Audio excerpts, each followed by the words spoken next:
Assalamu alaikum and good evening. You are watching HumSub.TV and I am Neelam Jhelum with the news. Tehreek-e-Labbaik Ya Rasulullah Chief Khadim Rizvi orders followers to end sit-ins across country after government gives in to demands.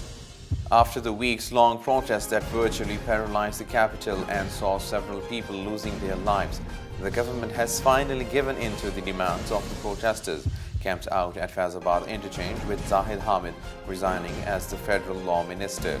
The protest leaders called off sit-ins that have been hampering daily life in cities across the country after their list of demands were accepted by the government. The minister's resignation comes in the aftermath of Saturday's botched operation against protesters at Faizabad and successful negotiations with the leaders of demonstrations late Sunday night. IHC lashes out at Army's role as mediator in government's agreement with protesters. The Islamabad High Court on Monday lashed out at the government as well as the Army for the role assigned to the military as the mediator in the agreement to end the sit-in at Islamabad's Faizabad interchange. The Army chief, instead of following the orders of the chief executive, became a mediator, pointed out Justice Shaukat Aziz Siddiqui. Security forces had launched an operation against protesters camped out at the Faizabad interchange on Saturday after the High Court had ordered the clearance of the bridge that connects the federal capital with Rawalpindi. The same day, Chief of Army Staff General Qamar Javed Bajwa had advised Prime Minister Shaheen Khaqan Abbasi to handle the Islamabad dharna peacefully. The day-long operation had culminated with the government seeking the military's assistance to disperse the participants who had put up fierce resistance to the security personnel's actions. Saudi-led coalition to assist member countries in counter-terrorism operations, General Rahil. Saudi Crown Prince Mohammed bin Salman on Sunday opened the first high-level meeting of a kingdom-led coalition of Muslim nations against terrorism in Riyadh. The inaugural meeting of the Islamic Military Counter-Terrorism Coalition IMCTC Ministers of Defense Council is being held under the theme of Allied Against Terrorism. A number of our member countries are under tremendous pressure while fighting well-established terrorist organizations due to capacity shortages of their armed forces and law enforcement agencies, said Pakistan's former army chief and the coalition's military commander, General Rahil Sharif, at the event. Government set to launch Neelam Jhelum power project despite WAPDA's lack of planning. The government is ready to launch the Rs 515 billion Neelam Jhelum hydropower project in February next year, even though the Water and Power Development Authority WAPDA is far from completing its basic requirements.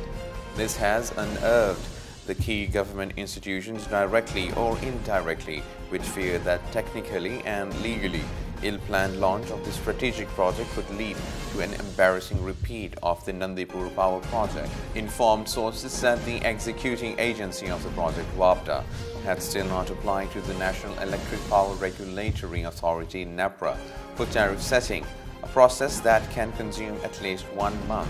In fact, it has yet to be decided whether WAPDA as an authority should apply for the tariff as an umbrella organization of many other projects, or the Neelam Jhelum hydropower project company, a special purpose vehicle, should file this tariff petition.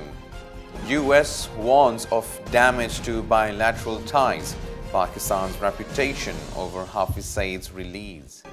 The White House has called Pakistan's release of Jamaat-ud-Dawa leader Hafiz Saeed a step in the wrong direction and said a refusal to rearrest him would damage bilateral ties and Pakistan's reputation around the world. In a statement on Saturday, White House spokeswoman Sarah Huckabee Sanders said that US strongly condemns the release of Hafiz Saeed from house arrest. She urged his immediate rearrest and prosecution. She said after Pakistan's failure to prosecute or charge him sends a deeply troubling message about Pakistan's commitment to combating international terrorism and belies Pakistani claims that it will not provide sanctuary for terrorists on its soil. Sanders said if Pakistan does not take action to lawfully detain Saeed and charge him for his crimes, its inaction will have repercussions for bilateral relations and for Pakistan's global reputation. On Friday, Washington had urged Pakistan to re-arrest Lashkar-e-Taiba leader Hafiz Saeed and charge him with the crimes he was accused of committing. 31 bodies recovered after migrant boat sinks off Libya. At least 31 migrants died after their boat sank off Libya's western coast on Saturday, and some 200 others were picked up by the Coast Guard to be brought back to the port in Tripoli, officials said. The migrants were on two boats off the coast near Garapuli, east of Tripoli, one of which had already sunk when the Coast Guard arrived at the scene, said Abu Ajala Amir Andarulbhai, a Coast Guard commander. He said the boat had sunk and they were spread out in the sea. They were trying to swim towards the coast, he said. There were about 60 people who were able to save because they were clinging to the remains of the boat.